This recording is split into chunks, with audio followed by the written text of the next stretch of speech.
Alrighty, here we go. Welcome everybody. Howdy, and welcome to another live stream. I'm Dan, your friendly fishmonger from dansfish.com, and we do this live stream every Wednesday at 7 p.m.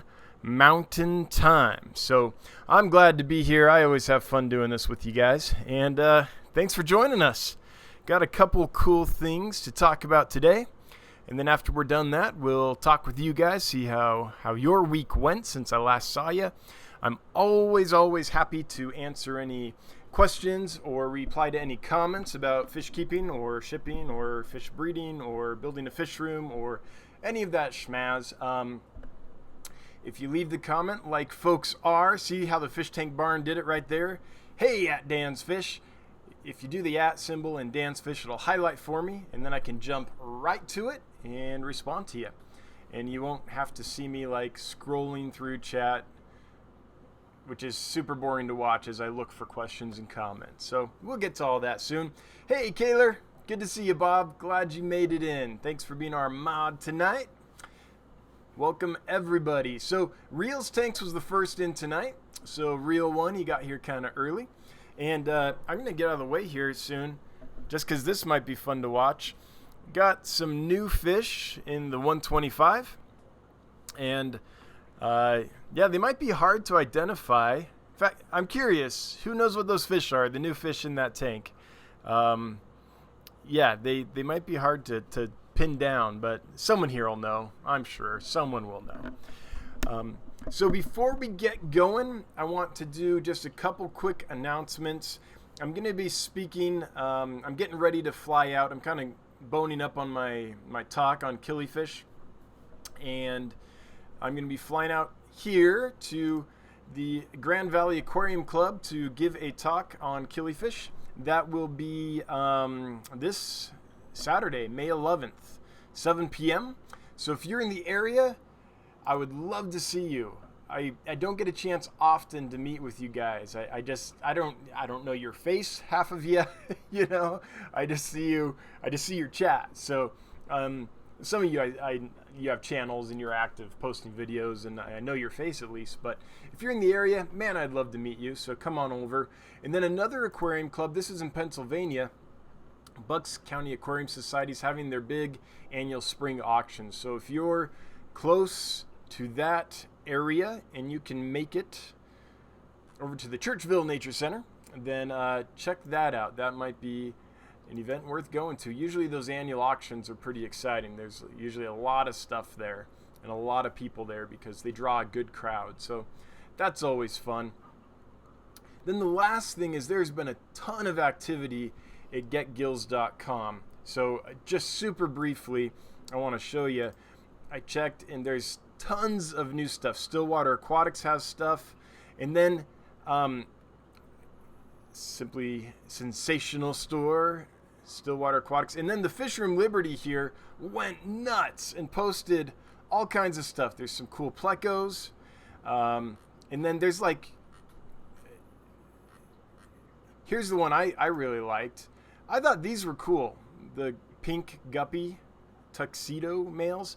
I like this kind of black with the bright flames on the tail. I thought that was cool. But any Fish Room Liberty went nuts and posted like 4 pages worth of product at getgills.com. So if you're looking for stuff and you've already seen the stuff that's at getgills.com and you're kind of like, yeah, been there, done that, it might be worth looking again because there's a whole bunch of new stuff there that could be fun. So anyway, that's kind of what's going on. Quick recap of last month. I finally got all my numbers crunched and everything.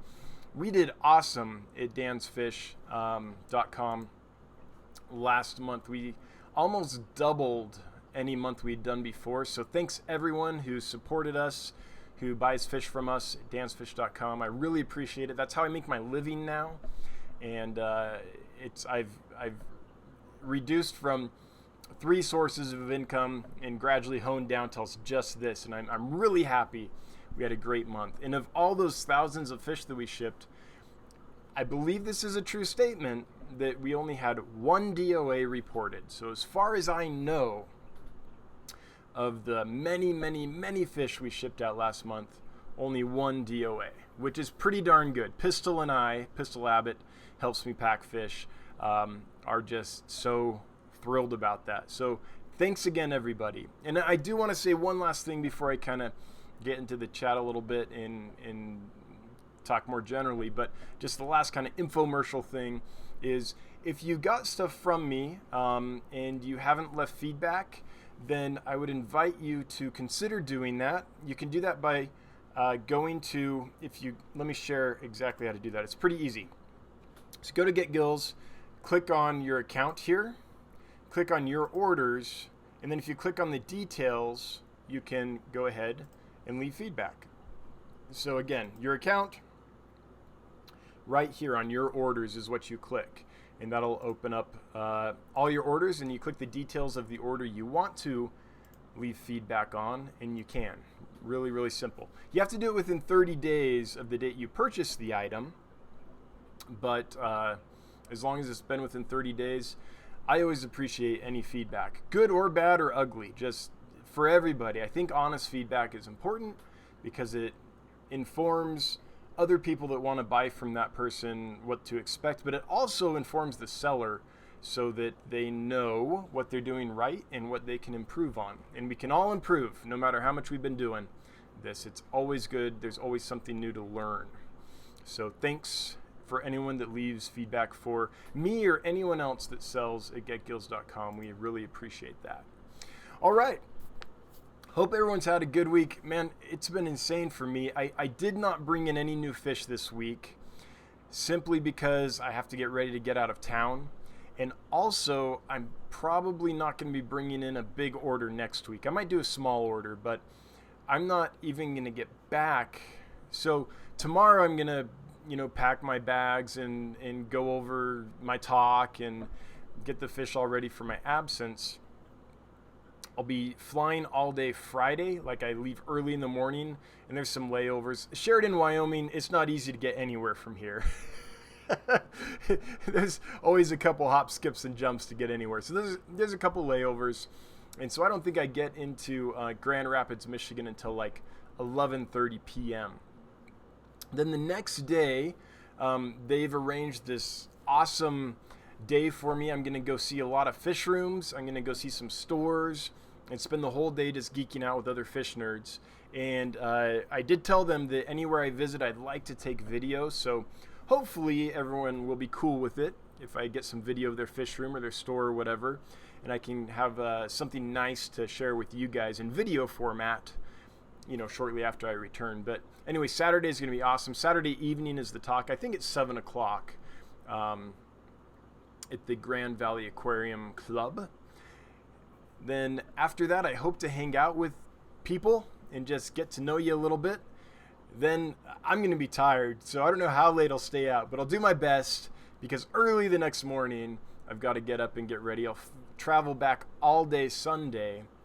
So what that means is, since it takes me a couple days to prep fish for shipping, I won't be shipping until Tuesday next week. So if you order from me, you'll still get your order and everything, but instead of shipping out on Monday, it'll be Tuesday, just because it takes me a couple days to get them ready, and I'm going to be out of town until Sunday night. So yeah, it's going to be a long trip, and I won't really be able to recover till Wednesday because packing days are insane.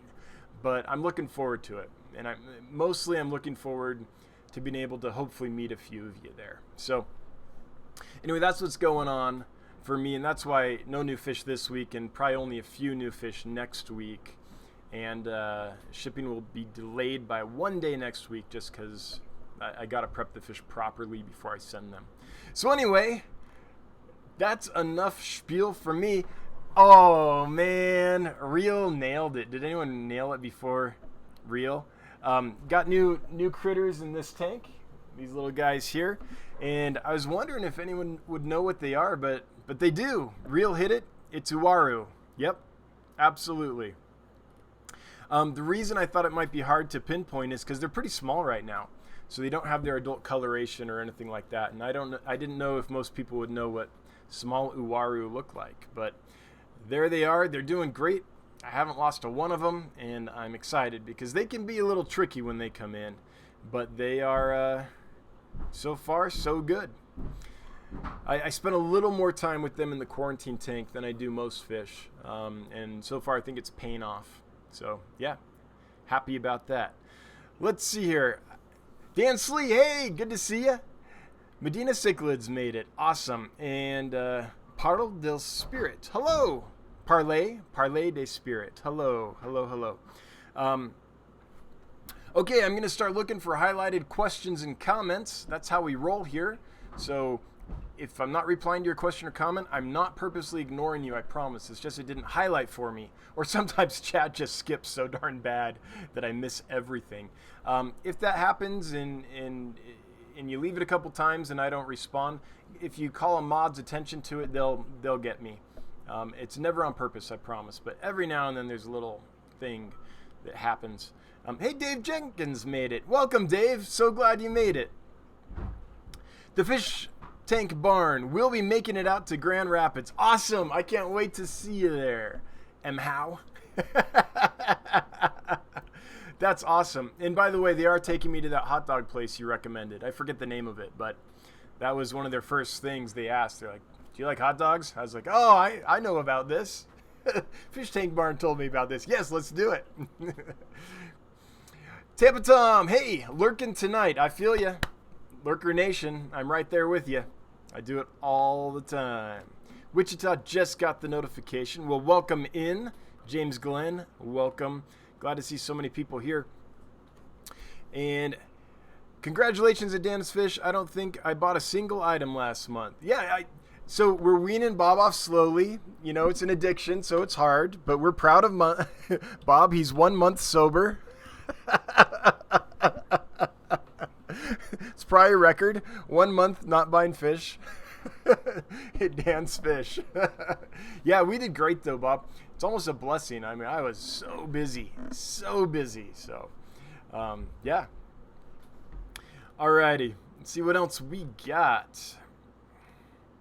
Killers Aquatics, the deadline to order for the following week is still 12 midnight Friday. Yes. Yeah. Although the truth is, since I'll be shipping a day later, it's probably this week going to be Saturday at midnight. And I'm going to do my best to, like anytime anyone orders, I send a response and I say, hey, thanks, I got your order. Here's when I plan on shipping. Here's the plan. Here's what we're doing. Just so there's some context, so you know the order was received and what the plan is.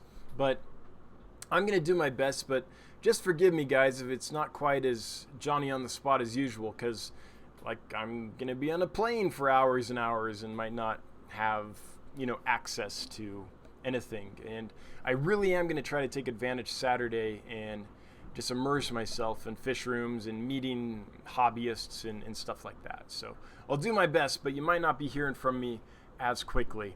On the way there and on the way back, I'll have time on layovers to kind of check, as long as there's internet that works at the airport, to check and get back to you. But there might be a bit of delay. So yeah, Bob Kaler, good question. I suppose it'll be Saturday at midnight for this coming week. That will be fine. Alrighty, Terry's Tropical Tanks. When will the female thread fins be ready? Oh gosh, it's so hard to say. I think they're just about, I almost listed them. I was almost ready to do that this week. But since I'm going to be gone for a few days, it's probably going to be the end of next week. Honestly, they're pretty much ready to go. But since I'm going to be out of town and not able to feed them, they're a fish that I like to feed up really well before I ship them. So let's plan on the end of next week. That'll give me time to get back, make sure they're all fattened up and everyone's okay after me being gone for a few days. Let's plan on that, Terry. And Dolly Vigil, if Dolly's watching, that's the plan. That's what I think is going to happen. JH Aquatics, hey, good. Glad to see you here, Joseph. Hope everything's going well. Welcome. So, yeah, besides I've just been focusing so hard on getting this talk ready and all that stuff that I'm a little bit things are a little bit different than most weeks for me. I did check the wholesalers lists this week just to see if there was something that I absolutely had to have. Like if they have spike-tailed gouramis, I'm finding a way to get them. Or if they have, let's see what else. I'm always looking for Amazon puffers whenever I can find them at a good price, at a quantity that makes sense, all that stuff. But so I did check everything. Didn't see anything that I was like, ooh, I've been looking for months for that. So didn't place anything big this week. Small Fry Aquatics, have you done a video on your vlog camera and accessory setup? If so, just say yes and I'll keep Googling. Otherwise, could you briefly summarize your equipment? So I have not done that video, so so that's why you can't find it. And the reason is I don't consider myself much of an expert on that stuff, honestly. I don't think my production quality is very good. I need to put some money into some good lighting. I mean, you've got the super glare like right here. And I need some fill light on me and stuff. And I do know about lighting. I mean, I've lit a lot of shows in theaters, but it's just the money, honestly, right now. So I'm doing everything on the cheap. This is a little blue snowball mic. Hopefully you can still hear me with it turned around. This thing was super cheap. I don't think it's the best thing out there at all, but it didn't cost much, and well, you can hear how it does. All my voiceovers on the videos and stuff are done with this mic. Cameras, I use my phone a lot. Most phones have pretty good cameras on them, but I do also have, for the underwater footage, I think everyone should have this. This is not a great, okay, I say everyone should have this and I say it's not great. This isn't like the best equipment ever, but this camera is $30, which is why I think everyone can get one. I mean, not everyone, but it's a Cross Tour. I think it's the Amazon brand, or maybe it was eBay, I don't remember. But honestly, this thing was like $30, and I can put this case on it and film underwater. I put some washers on it so it would sink and be steady. If I did this again, I would get the one with Bluetooth capability. This one only has Wi-Fi, and it's kind of a pain because you have to turn the Wi-Fi on your phone to that, to the camera basically, and you can't do anything else on your phone while you're taking the video. So I would spend a little extra and get the one for YouTube, but that's how I get the underwater footage. It's just a cheap little $30 camera. The case and stuff was a little bit more, and the battery's not great. You might get 20 minutes to half an hour footage at a time on it. So I've just got a bunch of spare batteries so I can keep a bunch charged. So it's frustrating, it's not great, but for $30, it's great. And then real quick, if you'll forgive me, I'm going to commit a cardinal sin and leave the screen for about 3 seconds. Okay, here we go. 1, 1,000, 2, 1,000. 3, 1,000, 4, 1,000. I guess it was closer to 5 seconds. But here's the camera. Super cheap. It's a Canon Vixia. It's not the latest, greatest model or anything like that. This one is the Vixia HFR 700. Let's see if the camera will focus on it.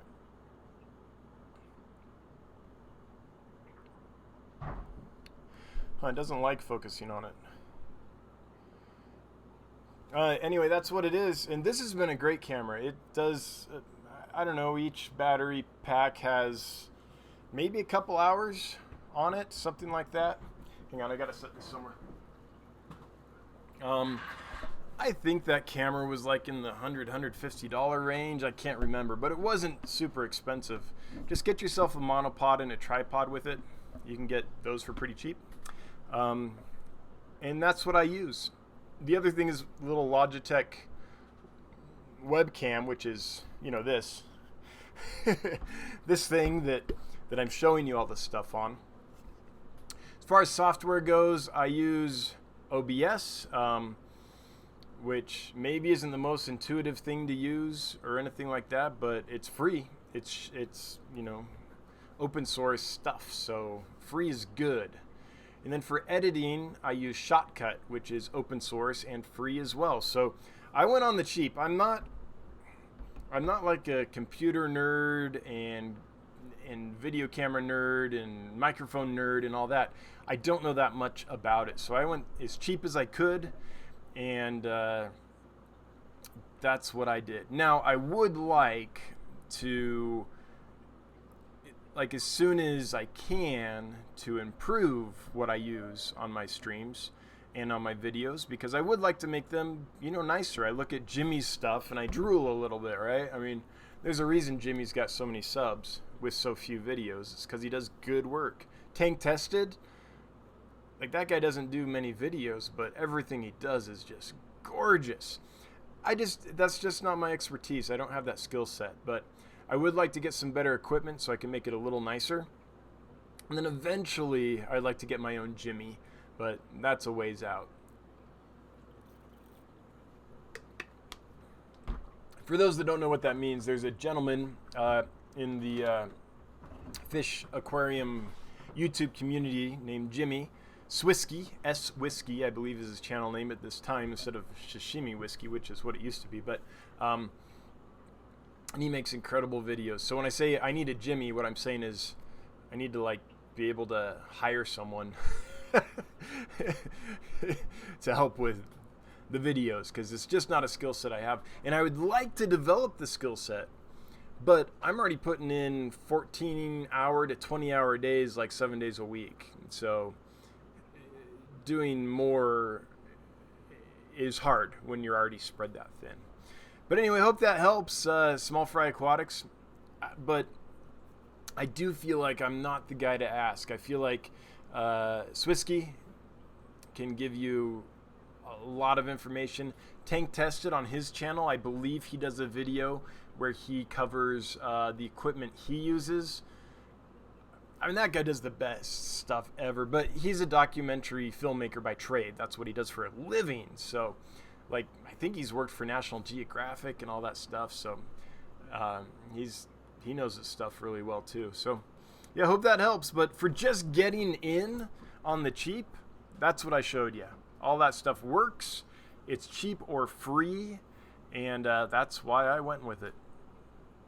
And the lights, honestly, are little, like, desk lamps, like directional desk lamps on, like, with you can, I can't bring them down right now, but they've got kind of that long neck, like the Pixar lamp, that you can move around.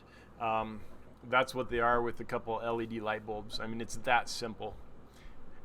And it shows. I know it shows. Heather Nielsen, hey, Scarlet Aquatics, I'm so glad you made it. For those that don't know, Scarlet Aquatics is a Facebook group, and it's very active and fun and worth joining, I think. So I'm so glad you made it. I feel like I've got a celebrity in the house, because I just love your stuff. Hi, Dan. Saw your fish room tour vid. Really enjoyed it. I'm glad you did. Can you tell me what you use for lids? Yes, absolutely. On that note, I was so nervous releasing that vid, because I think it's an hour and a half long, and I was like, no one's going to watch this. It's too long. But people have been asking a lot, especially David Jenkins, for a fish room tour, and it's been a long time. So I was like, well, if I do it, I'm going to do it the whole thing. So I did the whole thing. It's a big fish room, so it took that long. And I'm really pleased to say it's already done, like, for me, really well. It's already over 10,000 views. So thanks to David Jenkins and Heather and everyone else who really dug in and watched that stuff. I mean, it's typically people will see a video on YouTube and be like, it's over 5 minutes. Oh, I don't know. But hour and a half, people watched it. So here's the lids, Heather. Let me show you. And grab one. This is what it is. It's polycarbonate, which is used to make greenhouses usually. So it's this twin walls. It's almost like corrugated cardboard, but out of polycarbonate and plastic. So it's this twin wall stuff.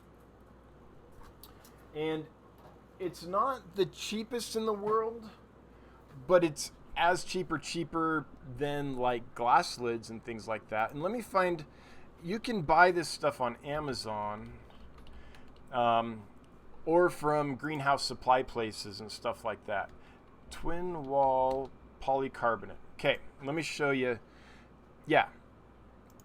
So I went to Amazon, I typed in twin wall polycarbonate, and here's the stuff. Now, a lot of this is 8 millimeters. I do use 8 millimeters, and it's fine. Most of the stuff on here is going to be 8 millimeters. If you're not covering too wide of a span, though, I prefer the 6 millimeter, just because the 8 is so high that it kind of goes above the rim of the tank. For most tanks. Well, for some tanks. It can go above the rim of the tank, the black trim on the tank, and you know, you don't always want that. But this stuff's great. I love it because I can't break it. Like if I drop it, it's fine, and I can cut it. You can cut it with a, well, a table saw is the best. You can get a nice clean cut with a table saw. But you can cut it with a utility knife if you had to.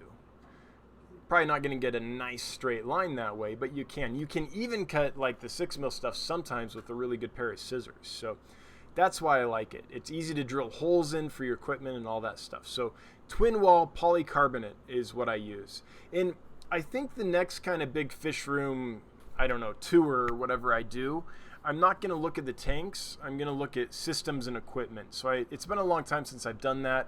We have a lot of new subs to the channel. I have old ones if you want to look at the channel and see some old videos that talk about stands and lids and lighting and how to keep the air fresh in a fish room. That's important. How it's heated, how the water exchanges are done, all that stuff. So that's probably the next thing I'll do. Anyway, Heather Scarlet Aquatics, glad you asked the question. Hope I answered it to your satisfaction, and I'm thrilled that you're here. Small Fry Aquatics, huge thanks, 4.7 subs, you're amazing. This is exactly the learning I'm looking for. Cool. Well, you are very, very welcome. Oh, by the way, Small Fry, I thought about your question last live stream, which is how do you find good employees to help you with bagging or shipping fish, packing fish, all that. And I thought about it, and I actually talked to Pistol about it when we were working together to pack all the fish this week. And there's, I think, one thing I didn't mention that is super important. The question was, how do you find an employee and train them to help shipping fish, right? And with all the other things aside, I think the most important thing is to find someone that actually cares. Like, they just give a damn, right? They care that the fish are going to do well. Like, the fish mean something to them. And they care that the customer be delighted by what they receive. You know, so finding that person to where it's not just something where they clock in and clock out, or it's just another thing they have to do in their day, but someone who's really passionate about it. And they don't even have to be a fish nerd. They just, I mean, that probably helps, but they just have to give a damn. I don't know how else to say it. I feel like anyone that isn't going to put in the work needed to make sure a good job is done. It's not necessarily, you know, in and of itself, packing fish after fish after fish as just a task to do can get monotonous and get old real quick. However, packing something you care about and want to get somewhere makes it so it doesn't just become pure drudgery. So I just, that's something I thought of later and wanted to throw in. Chewy LTD, hey, good to hear from you. As per video production questions, you are looking at 4K cameras now and many different types of editing programs. Anything less than 4K is considered dated. Cool. Yeah, again, not my forte. I'm just like, is it cheap? Check. Does it work? Check. Can I figure out is it simple enough that someone like me can figure out how to use it? Check. Okay, good. Done. But Chewy, I know you're on the production side of things, and we'll know a lot more about that than I will. Did Madfish Diva make... Hey, Madfish Diva, great to hear from you. Glad you're here. Glad you made it.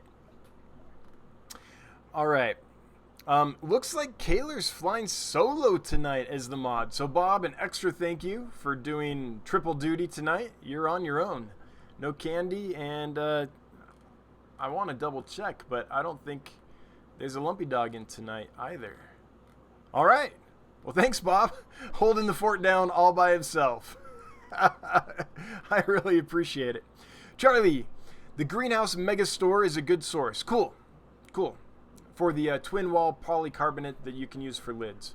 And again, a table saw, in my experience, cuts through that stuff like butter. However, wear gloves and long sleeves and eye protection for sure.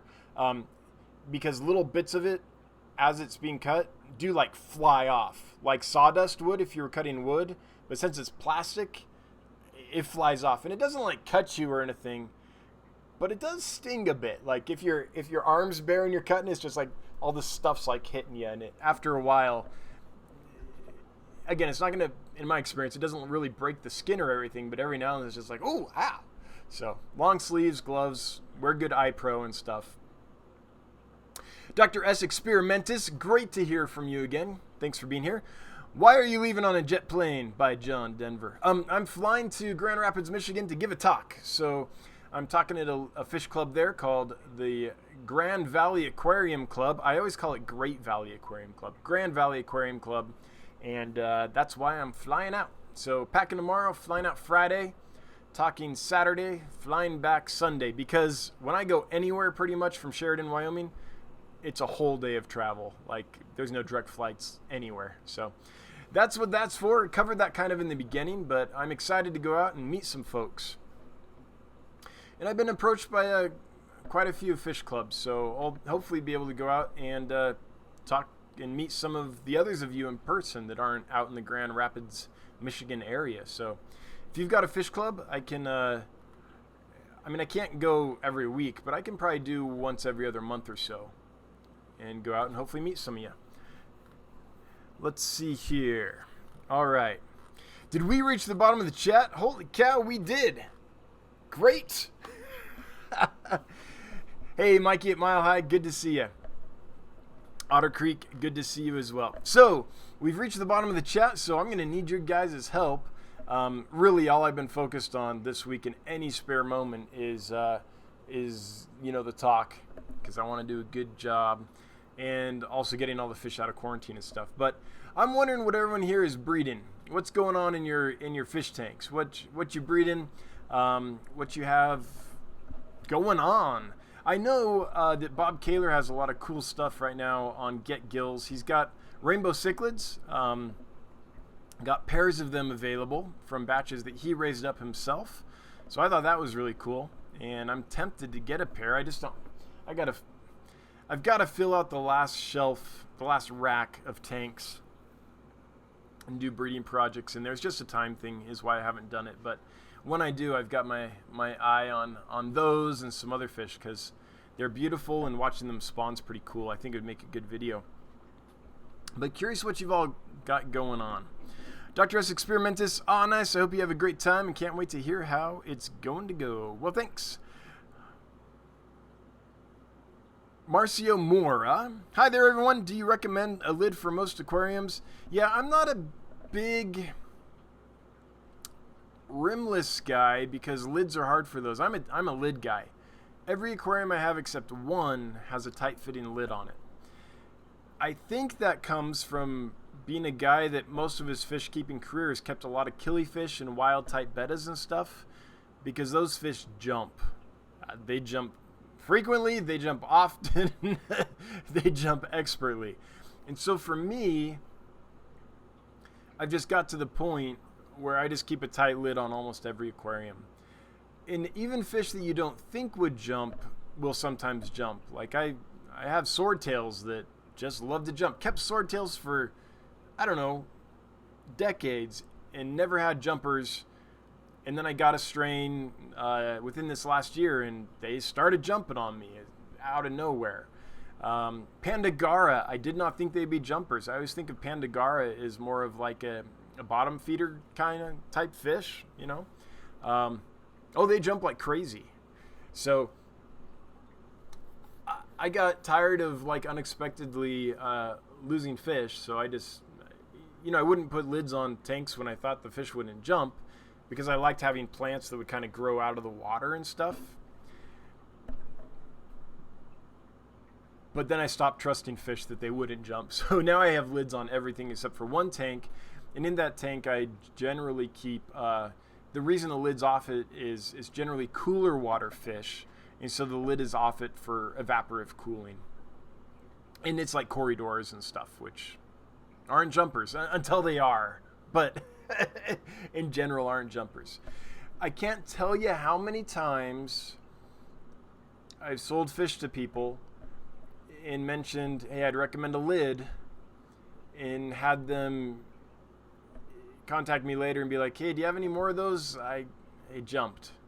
It just happens too much. So in general, that's my general rule. Now, I do want to say there are definitely exceptions. You can have a rimless tank.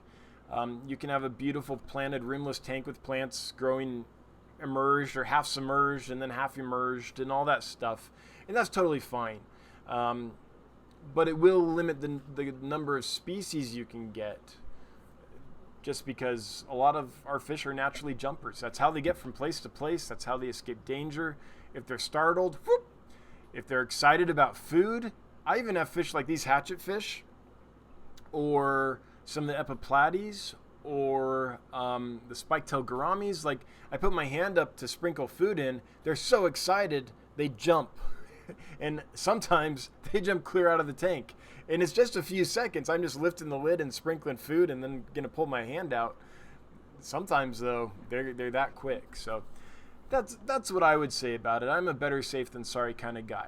But if you have to keep the tank cooler and you need that evaporative cooling, or if you want that look of the plants or decorations coming out of the water, that's valid. There's just certain fish you're not going to be able to keep, in my opinion, in that tank. So that's my thoughts on that.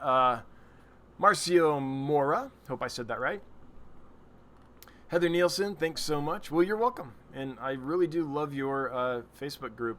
I guess I should, while I'm saying that, say that Get Gills has a pretty cool Facebook group too. If you're looking for a place to hang out, Get Gills Facebook group is a nice place to do it. Tech Turtle, as you know, I got a ton of baby Cory cats. Yep. Going on their second week. Good. I need to find a way to rehome them. I have at least 60. So Tech Turtle, if you're trying to do it locally, well, I guess I would say that with all the ways we're connected today, I'm dating myself. When I was doing Corys back in the day, we didn't have no internet or nothing like that. So I think that there's a few good resources to rehome them locally. One, do you have a local fish club, and can you bring a bunch to the local meeting or local auction? Now, don't expect to get much for them. There's a lot of species that are pretty common in the hobby, and so they aren't going to be high value as far as dollars go. But if you're just looking to find a place for them, that can be a great way to do it. You'll get a little something, and the club will get some support. So that's the first thing, local club. Local pet stores might be interested. You might be shocked at how little you'll get, in monetary value for them, and it's probably going to be store credit. But pet stores go through corridors pretty quick. They're a staple. And if they can get them locally instead of, having to order them in, they might be interested in doing that. They aren't always, but that's an option. But then we've got all the Facebook groups. We have all the offer up. We have just so many social media resources for that I feel like if you posted that they were available, even Craigslist. Be careful. It's Craigslist, but I've done stuff on Craigslist, and you should be able to find homes for them. If you're willing to ship, so this is all for kind of local stuff. If you're willing to ship, throw them up on getgills.com and see what happens. Couldn't hurt. There's also Aquabid. There's some folks sell on eBay. There's lots of places to do it. But I would say first, fish club. Second, local fish stores. Third, all the social, local fish group clubs and things like that through social media. I'm assuming you live in an area that has those. I'm in about as small a town as you can get, and about as isolated as you can get, a town as you can get. And we even have an aquarium group. So hopefully there's something there for you. Yeah. I guess if anyone's looking for a bunch of wee baby Corys, Tech Turtle's got them. let him know you're in need. Bathyphila lucked out on the wet spot. Cool. Got in desert gobies again this week. They'll be arriving tomorrow. Awesome. Hope they do well for you. And I wish I could have helped you out. I can get those fish, but they just didn't thrive in my water. It's too soft for them. Chewy, I've been watching Channa species spawn and raise fry. Well, we all envy you. I wish we could keep Channa in the United States. They seem like such interesting fish, but since they're so invasive, they're just illegal. So, man, I wish I could get some of the cool, smaller species of Channa. Some of them are like just vibrant blue. Like amazing looking fish. But, and I don't know, it's a little hard. I live in Wyoming. Almost all the fish we keep in this hobby just would not survive here. It's too darn cold for too long. It's severe. So I'm a little bummed that I can't keep Channa. But they've invaded the Potomac River. The river that flows by Washington, D.C., if I remember right. So they can take it pretty cold, some of them. So I get why. Bathyphila, going to try them summer tubbing. All right, hope it works for you. In my experience, they do appreciate some flow. So if you can provide that in your tub, it might help. But they're also pretty hardy. So thanks, says Marcio Mora. You're welcome. Terry's Tropical Tanks. I never thought gar were jumpers either. I got 5 from another source of my group of 10 and lost 3 of them out of a 75. Yeah, I learned that the hard way. Like, I had no idea they were jumpers. But it was a while ago now. I got a group and came in the next morning, like 5 of them out of 30 had jumped. I was like, whoa! Got a lid real quick on that tank. Yeah, so now I just kind of keep a lid on everything. Wichita Falls Fish Keeper. Oh, cool. This is a cool breeding list. Breeding L183. Cool. Super Reds. Awesome. L091. I guess it's 091. L046. The much sought after Zebra Pleco. L236. L201. And L333s. Is that the leopard frog? I can never remember. L333 Pleco. Okay, I just gotta... Oh, that's the king tiger? Okay. Okay, cool. Well, that's a very... yeah, that list is going to make a lot of people jelly, I think. That's awesome, Wichita. You've gone full-on Plecos, sounds like. Mile High, I found a friend for you.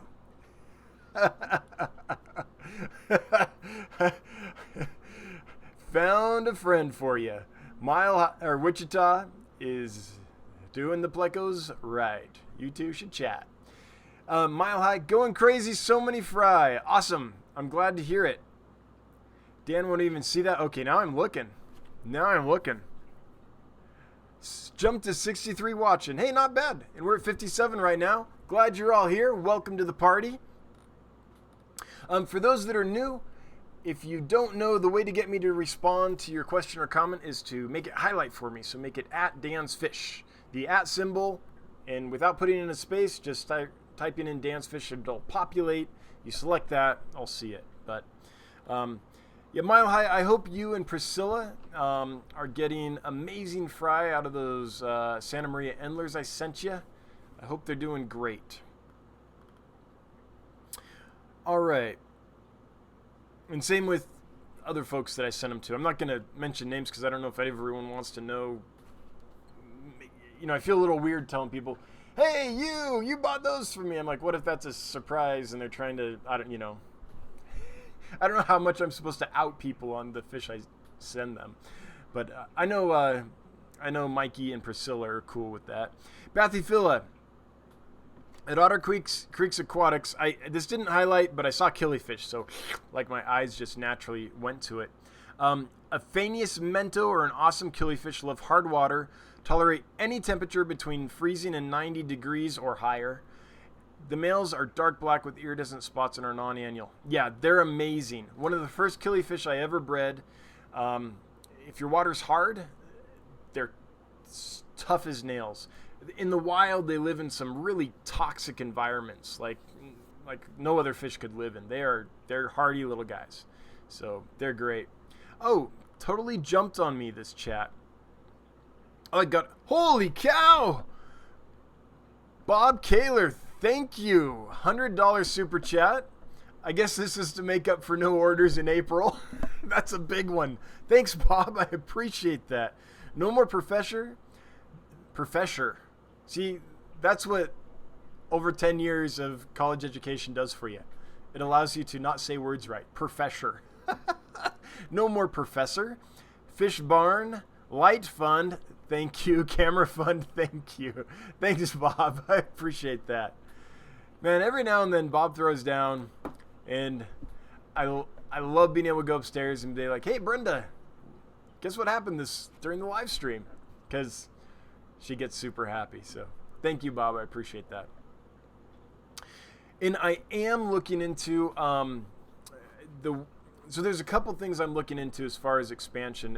As you know, we kind of hired our first, not full-time yet, but our first employee, our first helper, Pistol Abbott, a local fish geek who is helping pack fish just because it's getting too busy for me to do it all by myself, which is a great problem. Thanks to everyone who orders from dansfish.com. I appreciate it. Or from getgills.com. Excuse me. And so then the next thing is things are getting a little, with it turning into a real business now and me actually relying on it for a living, I've got to hire an accountant because I don't know all the rules and laws about employees and how much to hold back for taxes so I don't die next year when taxes come around, all that stuff. So, but then the other thing is a contractor. I've got a piece of property that I would like to build the fish warehouse on, and I'm going to have some contractors take a look and tell me how, on the property I have, how much of a facility can we fit there, what are the limits as to what we can do there, the way it's zoned, all that stuff. And once I know that, then I can start getting estimates and expand this sucker. So that's kind of what we're working on. Besides that, though, so that's dansfish.com, which has a store on getgills.com. On getgills.com, Jonathan is almost done. Jonathan's our software engineer extraordinaire at getgills.com and my business partner. He's almost done revamping the shipping so that it does all the things we need it to do, but in a way that doesn't confuse people. So it went from so simple that it couldn't do everything people wanted to now it can do everything people want, but it's super complicated, to now we're taking all that in for the third time building out the shipping process on GetGills so that we think we know what it needs to be now, and that's what's coming to fruition. And Jonathan's going to hate me for saying this, but he thinks by the end of this week he can have that finished. That's a massive project. The shipping on GetGills is super complex because there's multiple vendors, and the checkout, like if one person buys from 10 different stores at GetGills at once, checkout has to be able to handle all that complexity, all the different vendors, and then all the different methods that they ship with, and then all the different groupings that they have, all that stuff. So we found a way to make that work. We think this is going to be the last major overhaul. We hope that this will bring us what we call product market fit, so that people go there, set up a store, list their stuff, and they aren't super confused. Once we have that, I think that website will take off, especially with Facebook cracking down on live animal sales now.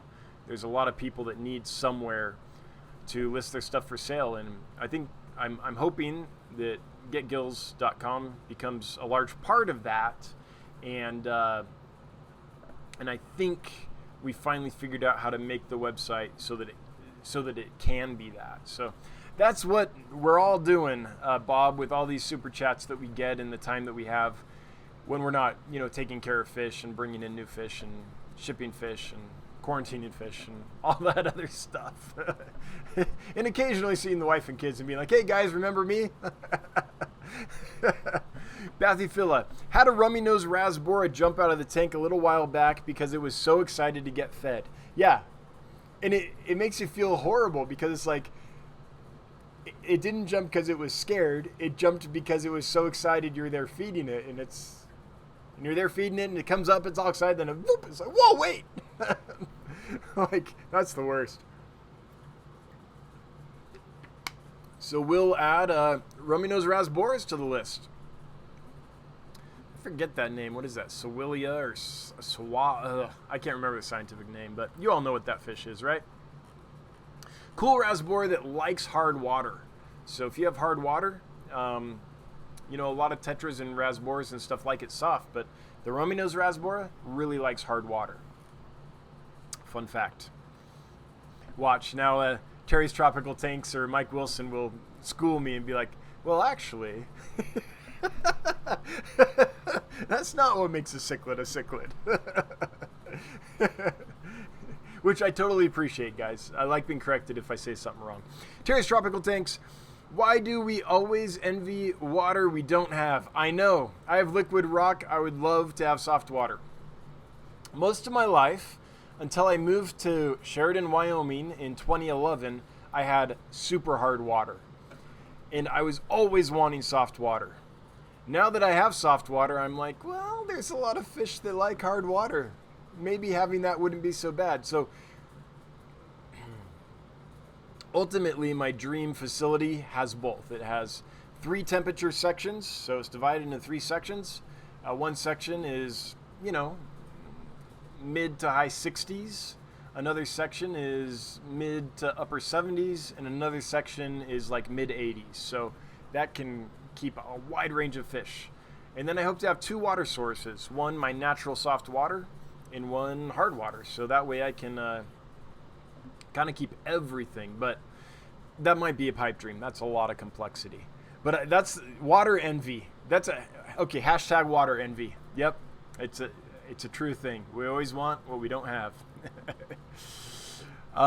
Chef Hannibal, hey, glad you made it.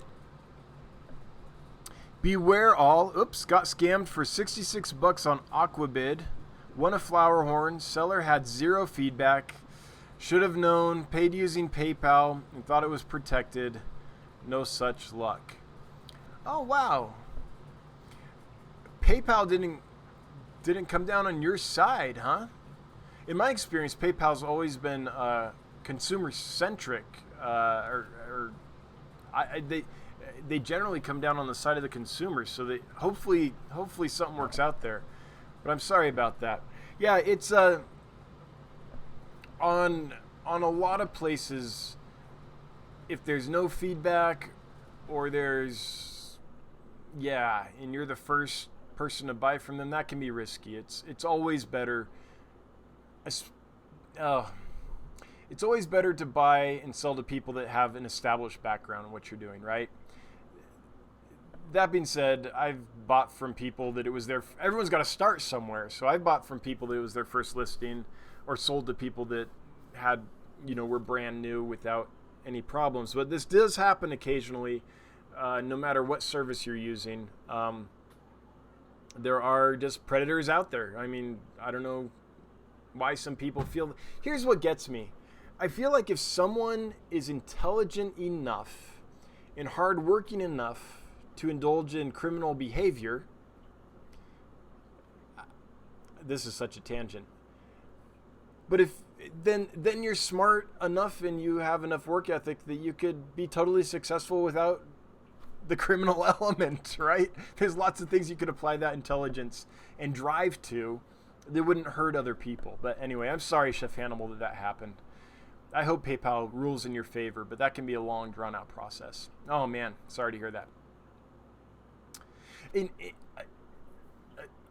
And I don't want to vilify, anyone from anywhere besides the United States, but if you are buying from a crowdsourced site like Aquabid, if the seller isn't from the United States, and they have no history, it's 0-0, like they haven't sold anything on the site before, then be extra cautious. Again, a lot of people are fine and not trying to hurt anyone, but that's when I wouldn't order personally. I would wait till there was some traction, some feedback before I made that order. Just because, yeah, that adds another level of risk that I'm not willing to take. Mile High Plecos, you need to see my fish room now. So many changes. All right, cool. Well, I would love to. I know when I was down there before, Mikey, you had big plans, so I'm glad to hear that they're coming to fruition. When's the next? What we've got to do, Mikey, is we've got to figure out. I've got to like give a talk at one of the clubs down there or something. Because then, like, I want to say, hell yeah, and jump in my car and go down right now. But it's a full day down, full day back. But if we could make it so that there's a couple ways we could make that work. One, talking at one of the clubs down there, and while I'm there, come on over. That'd be great. Another one, though, could be maybe if we can line up several fish rooms and fish stores and stuff to tour, then maybe I could justify the trip by being like, hey, I'm going to get like 10 videos out of this trip. Your fish room, Priscilla's store, other stuff. I know Troy has awesome stuff. Maybe Select Aquatics. Last time I was there, I didn't film. I don't know, that might be something. But I would love, Mike, what I'm trying to say is I would love to do that. And I'd like to find a way to make that happen. And if you're still in Gillette, man, get over here. You're 90 minutes from me. Get your butt over here. Man, I want you to see the fish room. Anyway, and I hope you're not in Gillette still, because I know what a... Anyway, there's people from Gillette watching probably, so I'm not going to say anything more. But Small Fry Aquatics, he's just kidding. He's actually on a canoe and a mule and an army tank and a submarine. Okay, my mind, that sounds like it's hilarious, and I should be enjoying that comment because I should know what it's talking about. Are you talking about how hard it is to travel in Wyoming? That might be what it is. I don't know. I missed it. I'm sure that's a totally valid comment, Small Fry, but whew, 62 watching. That is excellent for our little channel. I remember the days when it was like, maybe we'll reach 20 at some point in this live stream, right? Now we regularly get up, 60s. That's great. Thanks, everybody, for coming by and hanging out. I appreciate it. The Fish Tank Barn, love my Santa Marias. Okay, cool. I didn't know if I was supposed to say anything, but I'm glad you like them. I hope you get tons of fry. And as always, if they don't breed out as true as I think they're gonna, let me know, and I'll take care of that. But I think you're gonna be happy with the babies. Mac's dad, Chris. All right. Will my ghost catfish jump from my open top 20 long? Probably not. Like those in my okay, first of all, most of my experience with ghost catfish is the African variety. You're probably talking about the Asian variety. The African variety in a shoal tends to stay towards the bottom, not on the bottom, but the lower third of the tank. That being said, a lot of the Asian catfish I've seen have been like up pretty high. So I don't think they would, but I want to put a caveat on there, which is that there's a lot of fish I've kept that I didn't think would jump, and eventually one did. So I think it's always safer to have a lid, but I don't want to say you have to. There's a lot of beautiful rimless tanks out there and scapes, and there's fish for all of them. So I've never had that fish jump. Let me say that. I've never had that fish jump. So I don't think so. But I feel like I have to put a caveat, because as soon as I say that, your fish is going to jump, and then it's going to be my fault. So, and Max's dad, Chris. Well, say hi to Max for all of us. All right. Otter Creek. Bob, how many times have you won the Powerball? That's funny. I think Bob's just dedicated. Like, all the work he does to, like, help the fish community be strong and be funded and communicate and all that is great. And then if you know Bob, he works at an animal shelter. He just helps raise money to save animals. And I mean, there's certain people that we've all got the thing we're passionate and focused on. And yeah, it's obvious that Bob's really cares. Marcia Mora, did you choose a small piece of Wyoming because you need space to actually breathe and enjoy what you do? Marcio, I never in the world thought I would live in Wyoming. I'm a little ashamed to say this. I consider myself a well-educated guy, but the more I learn, the more I realize I don't know. I didn't know where on the map Wyoming was. When I first considered moving to Wyoming, I thought it was up like by the Great Lakes. I didn't even realize where it was. So no, Wyoming isn't somewhere I ever thought I would be. The reason I moved here is because we were living in Southern California, in Los Angeles, and that was great. When I was like single, that was great. When my wife and I were engaged and newly married, it was awesome. It was all great. When we first had kids, it was pretty cool. You had to work a little bit to get out of the concrete, to get your kids to the park and stuff. So it was good. But then our daughter was about to start kindergarten, and we started exploring the local school systems, and we're just like, you know what, I don't want to, for us, we didn't want to put our daughter in those school systems. We didn't want her to have to like go through metal detectors to go to school and have, armed guards and just stuff like that. And I'm blowing things a little out of proportion for kindergarten, but not for later on. And by the way, anyone that's in a big city and your kids go to those schools, I'm not saying they're horrible and you can't get a good education. I've taught at universities in big cities like Los Angeles and things. But we wanted to get out of there, basically, so we could... the places we could afford to live in Los Angeles, we were only a couple years out of grad school, lots of student debt. Professorships don't pay as much as you would think, especially when you're first starting out. And so we started looking for other places, and there was a job available at Sheridan College in Wyoming, and it popped up, and I Googled and saw some cool stuff in the town, and they brought me out for an interview, and I ended up getting the job. So that's how I moved here. Never even dreamed I'd live in Wyoming. But then it really grew on me. I love it here. Like, I like the space. I like the pace of life. I like the fact that the river that runs through the town is like clean, nice water. Yeah, I like it a lot. So no, it wasn't on purpose. And now we're down to 56 because I started talking about moving to Wyoming. anytime I get distracted from the fish topic. But that's why, Marcio, we just moved because we were looking for a better life for our kids. Not a better life. We wanted a different life for our kids. Tech Turtle, any luck on more puffers? Nope. I look twice a week. Not yet. Actually, I did find a supplier that had some, but they wanted more for them than I wanted to pay. Because I have to think about you guys. I'm like, how much are you guys going to be able or want to pay for something like that? And sometimes what they're going to charge me for them, once I, calculate what I would have to sell them for the business to live, sometimes I just pass because I don't want to be like, here's an Amazon puffer, they're only $90 each. Now, so there are some fish that are $90 each, and that's what they're always going to be. But I know that I can do better on the puffers. And I'm not saying they were going to be $90. I don't remember how much, but it was too much. So I passed. All right. Totally jumped on me, this chat. Here we go. Man, Bob, thanks for doing the mod thing.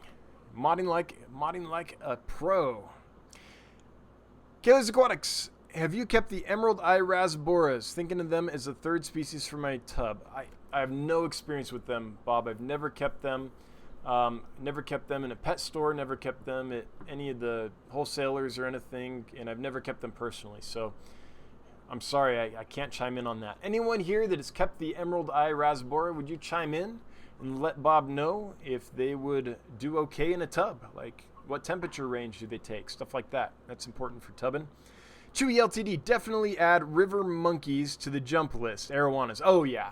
Arowanas, Bishers, Bashirs, Bikers, however you say it. Yeah, those jump. Yep. There it is. Bathyphila.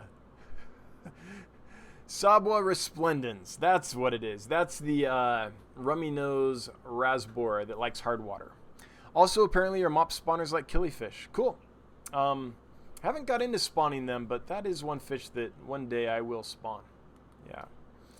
Koi Dragon Aquatics. Hey, welcome back. I'm glad you're here. Thanks for joining us. Hey, dance fish, are swordtails known for munching on water sprite? Mine seems to be fine.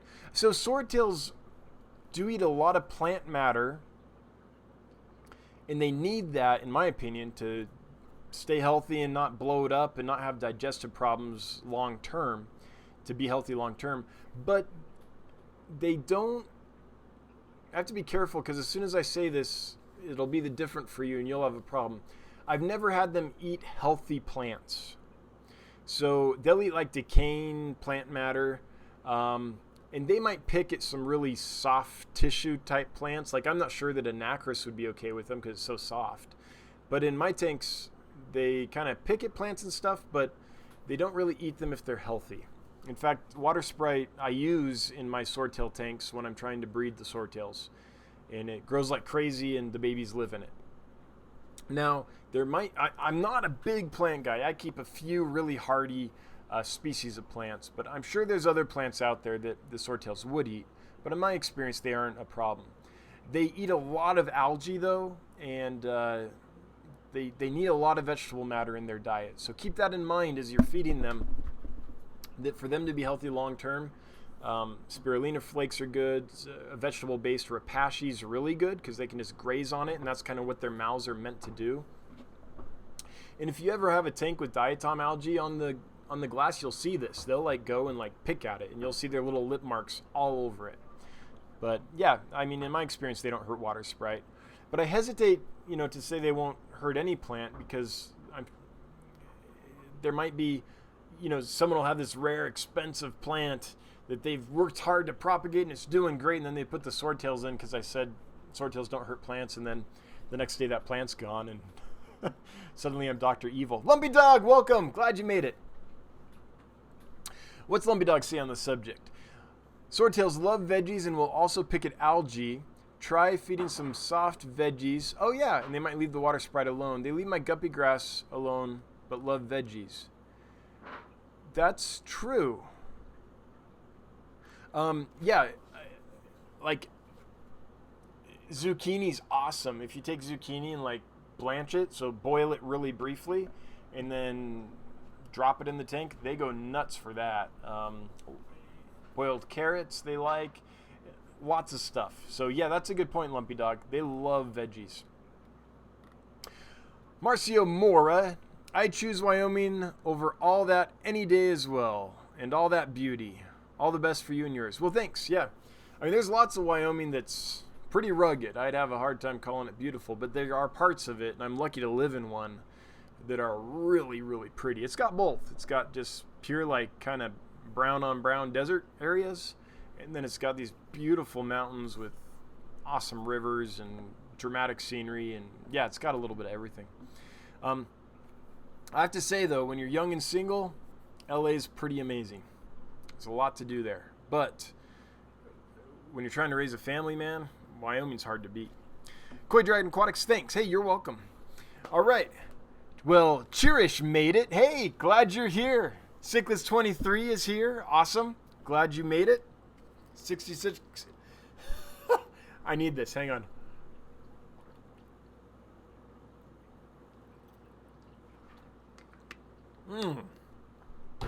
Sometimes water's just like super good. I'm glad y'all made it. Well, we've reached the bottom of the chat, so you might have all made it about in time to close this one down. But just to remind anyone new, if you're close to Grand Rapids, Michigan, I'll be talking at the Grand Valley Aquarium Club this Saturday in Grand Rapids, Michigan. So check out their website, Grand Valley Aquarium Club. If you Google it, you'll see it. If you can make it, if you're in the area, I would just love to meet you. I don't get to meet hardly any of you. There's a few of you I've had the privilege of meeting in person, but most of you I can't. I live in a small town in Wyoming. But if you can make it, I'd love to see you there. If anyone has anything to ask or comment on before we shut this sucker down, we've reached the bottom of the stream, so unless new highlights for me come in, then we'll probably shut this down in a few minutes. But I see one here from Dave Jenkins. It didn't highlight, but I see the @dance fish. You tried. There are some devices that doesn't work well on. Have you ever seen Cory Napoma on your lists? I saw a talk by Regina Spotty, and she really loves them. I had 2 years ago, but can't find them now. I don't know. The dragon tetra. Every now and then, someone asks about a species that I don't know. Let's see if I know that fish. I'm looking at what it is. Is it Reesii? The dragon tetra. Hang on, folks. This is what we're talking about. Oh, man. No. I don't think I've ever seen this fish. Look at this, though. It almost looks like a pseudomugil, like a blue eye, when it's displaying with that big old dorsal fin there. And then is this their pectoral fin, like has an extension on it that they wave around? This reminds me a lot of a pseudomugil. That looks like an awesome fish. Holy cow. Yeah, look at that. Wait, like what is that? Okay, what fin? It's not their pectoral fins. Anyway, is that their anal fin? Like that they raise up super high? Hang on, is there like this long, I don't know what that is. It might be the anal fin. Okay, I'm officially like intrigued. I've never seen this fish before, as far as I know. Dragon tetra. I've never seen that, David Jenkins, but I will look for it now. I mean, I know that I don't know all the tetras because there's so many of them, but I would have thought I would have come across that fish. That's pretty freaking amazing. Thanks for bringing that to my attention. Did you all see that? That's a cool fish. Cheshire Cat. I have a platy that is balding. I know the feeling.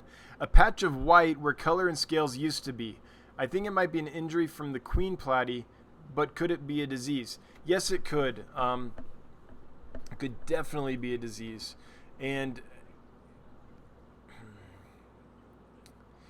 hopefully that's not necrotic tissue. If it is, that's pretty darn serious.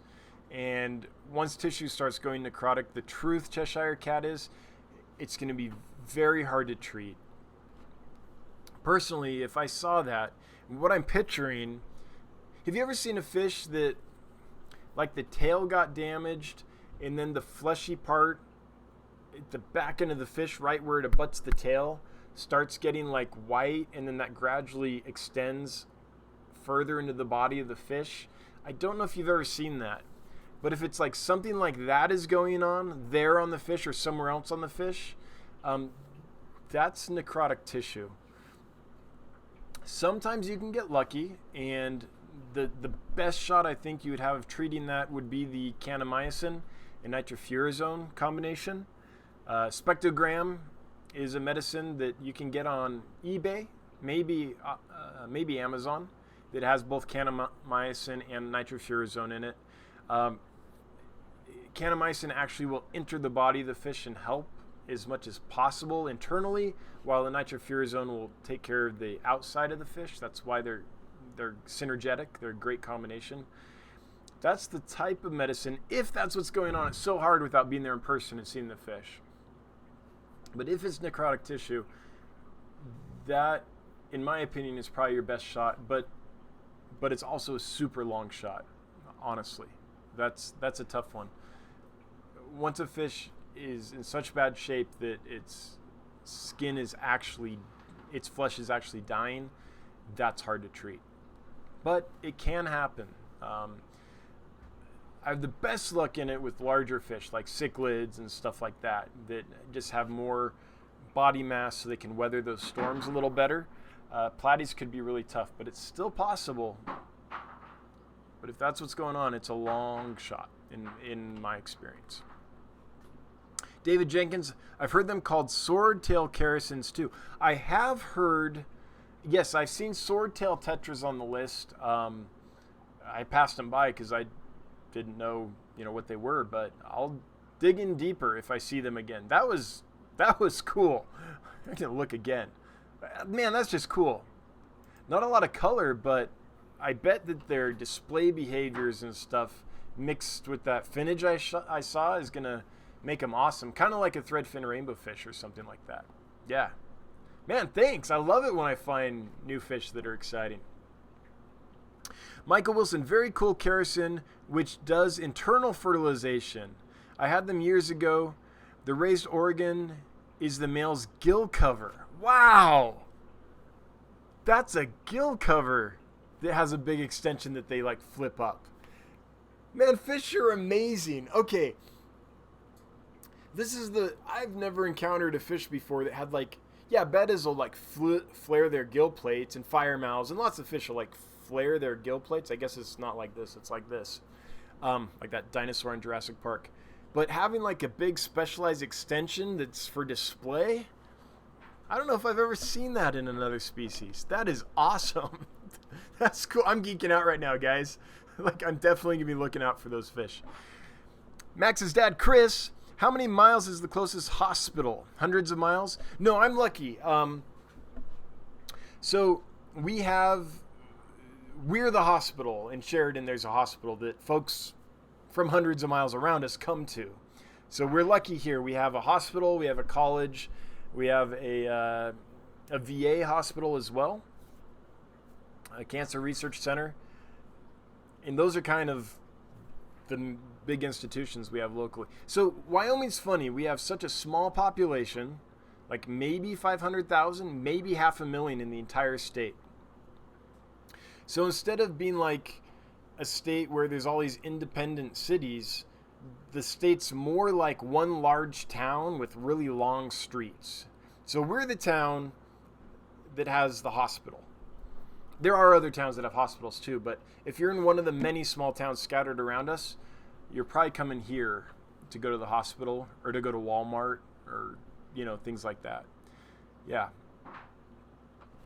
So it's funny. Yeah, don't think of it as like your normal state. It's all the state is one big city that's spread around the entire state. And you have to go other places. Like, we can fill anyone's needs, but it might not be in your city. You might have to go somewhere else or your town. It's a different world, man. It is a different world. Cheshire Cat, I don't think I've seen that tail. Okay, it doesn't look like the patch is raw or anything, but I'm no expert. Thank you. I'll look up pictures on that tissue you mentioned. All right, I mean, good luck to you. I hope that he does okay. Yeah. Lumpy Dog, I've had plants grow dull in color and get kind of whitish on the head with old age. Oh, platies. Just my experience. Oh, on the head. Okay. And they were fine, Lumpy Dog? It was just like a color change with age? I mean, if that's the case, Cheshire Cat, hopefully that's what's going on. Hopefully it's not necrotic or anything like that. Yeah. Yeah.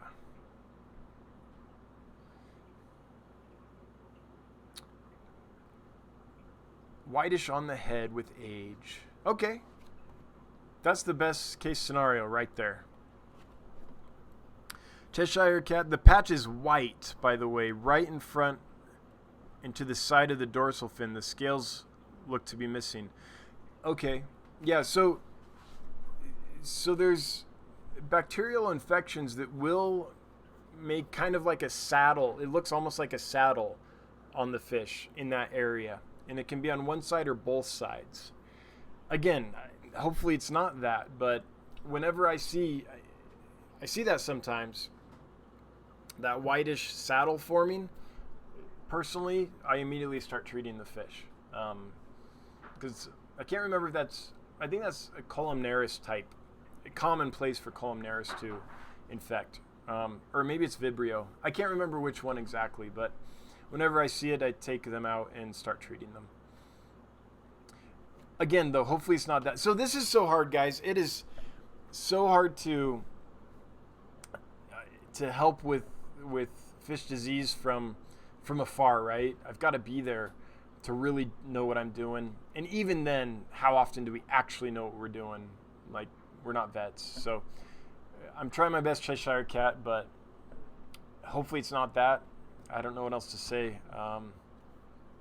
And hopefully it's fine. I mean, best of luck to you, but that can be tough. Taylor's Aquatics. So, dance fish in order. In the order I just placed. Oh, thank you. I need 16% to fill the med box. I got the poor single African tetra. All right. Good to hear it. 16% to fill the med box. I'm not understanding that one, Bob. The med box. What's a med box? Are you saying you need 16% to fill the shipping box, or you want me to throw some meds in the box? I'm not quite sure. I have several odd tetras that share space, so it can go with them. Yeah, great. Do be aware, Bob, that fish gets 4 inches or so, that tetra. It's not super small. So, I mean, I guess if it outgrows the other tetras, it could always go in with the rainbows. But that's a cool fish. So that tetra is Brycinus longipinus, an absolutely stunning African tetra.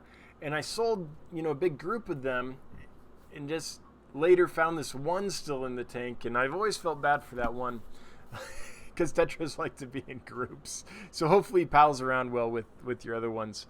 All right, cool. Well, I think we're going to call it here. We're at 58 watching. Thanks, everyone that came. It's 8:22. We're at the bottom of the chat again, so that's a good sign. We should shut this sucker down. I'd like to start by thanking Bob Kaler so much, not only for being an awesome mod, but for the $100 super chat. That's a lot of dough. That is appreciated, Bob, in so many ways, and will help continue this journey. Like, every month I get to the end of the month and I'm like, hey, somehow we finagled enough money out of this that I can go another month. But it really is month to month now. So all the super chats, never required at all, but every bit's appreciated. So thank you again. Thanks to Lumpy Dog for coming on in and being an awesome mod as usual. Thanks to anyone who asked questions, gave comments, helped make this a lively, fun stream. And to all you lurkers out there, Lurker Nation, I'm with you. I lurk all the time. I'm the worst, actually, because there's a lot of you that I lurk on your stuff, and I should be, like, chiming in so you know I'm there supporting you.